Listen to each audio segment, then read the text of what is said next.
अक्सर सुनने में आता है कि जो कुर्बानी का गोश्त है वो क्रिश्चियन लोगों को नहीं देना, क्या ये ठीक है? क्या हम उन्हें दे सकते हैं या नहीं दे सकते? और दूसरा सवाल ये है कि जब हम घर में कुर्बानी करते हैं तो हम लोग कह देते हैं जी ये अब्बू की तरफ से, ये अम्मी की तरफ से है, ये भाई की तरफ से है, फिर वो उन्हें रोज़ा रखवा देते हैं कि जब जानवर ज़िबा होगा उसकी वो कलेजी से रोज़ा जो है इफ्तार करेंगे और वो छुरी को भी हाथ लगाएंगे तो फिर जानवर ज़िबा होगा।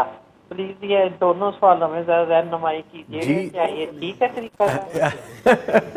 अच्छा जी, चलें, बहुत शुक्रिया जी आपने कॉल की। मैं अभी जवाब लेता हूँ सर। क्रिश्चियंस को, नॉन मुस्लिम दो नहीं है, पहले तो ये क्लियर करें ना कि ये दो नहीं। चले सर, तो मेरी सिफारिश है, चले इनको कर लें आप। नहीं, मैं जवाब तो देने लगा हूँ प्लीज, लेकिन वो हमारी बहन कह रही है सवाल दो हैं, दो नहीं है, ये 4-5 हो गए हैं।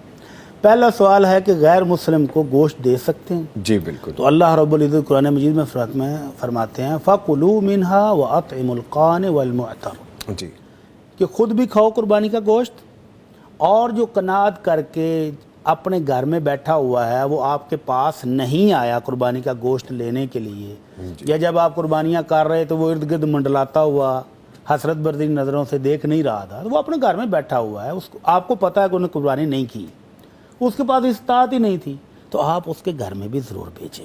वल मुअतर, और जो आपके पास आ गया है, जिसने बेल दे दी है, दरवाज़ा नॉक कर दिया, उसको भी दे दें।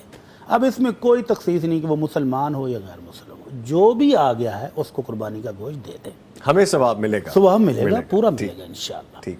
दूसरा सवाल था कि दादा जी की, अब्बू जी की, फ़लाँ की, फ़लाँ की, फ़लाँ की, तो ये जो तकसीम है ना, ये भी गलत है। जो फौत शुदगान हैं उनकी तरफ से मुस्तकिल कुर्बानी करने की शरीयत में कोई दलील नहीं है। अब इसमें भी क्वेश्चन बन गया, मुस्तकिल और मुस्तकिल, आर्जी। जी।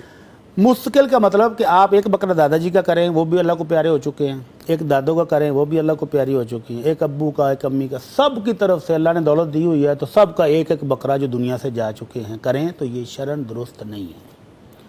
अलबत्ता घर का सरबराह कुर्बानी करता है, कुर्बानी 1 करे या 10 करे, वो नीयत में शामिल कर ले कि अल्लाह कुर्बानी तेरी रज़ा के लिए मैं कर रहा हूँ, और इसके सवाब में मेरे दादा को भी शामिल कर ले, दादो भी कर ले, अब्बू को भी कर ले, बहन को भी, भाई को। सही तरीका ये है जैसे आप कुर्बानी अपनी तरफ से करेंगे जी, और सवाब की नीयत कर लें, सबको मिल जाए, तो फिर इंशाअल्लाह सवाब सबको मिल जाएगा। ठीक है। तीसरा सवाल उनका ये था कि कसाई कहता है छुरी को हाथ लगा ले। जी छुरी को हाथ लगाने में क्या होगा भाई?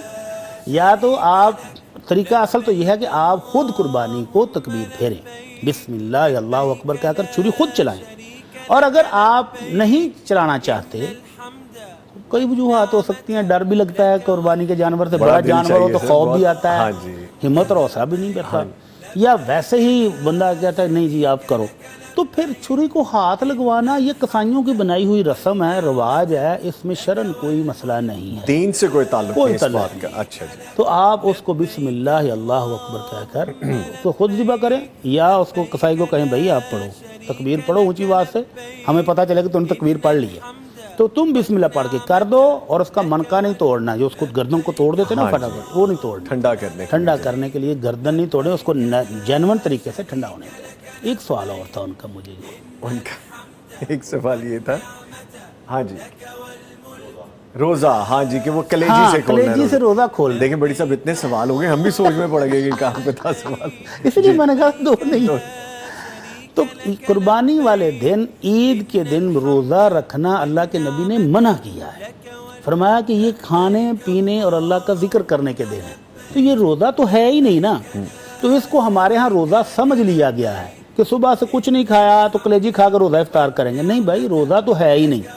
तो अगर कलेजी बनने में भी देर हो जाए, कसाई नहीं आया, लेट हो गई कुर्बानी, तो आप कुछ भी खाएं, सेवियाँ खा लें, मिठाई खाएं, केक खाएं, कुछ भी घर में बना हुआ खा सकते हैं, कोई हर्ज नहीं है। ईद उल फितर वाले दिन सुन्नत थी कि चूँकि मैदा आदी हो चुका होता है ना पूरा महीना सुबह सहरी करने का, तो उस वक्त अल्लाह के नबी ने की सुन्नत ये है कि खजूरें खाकर ईद पढ़ने के लिए जाए, ताकि मैदा भी रिलैक्स रहे।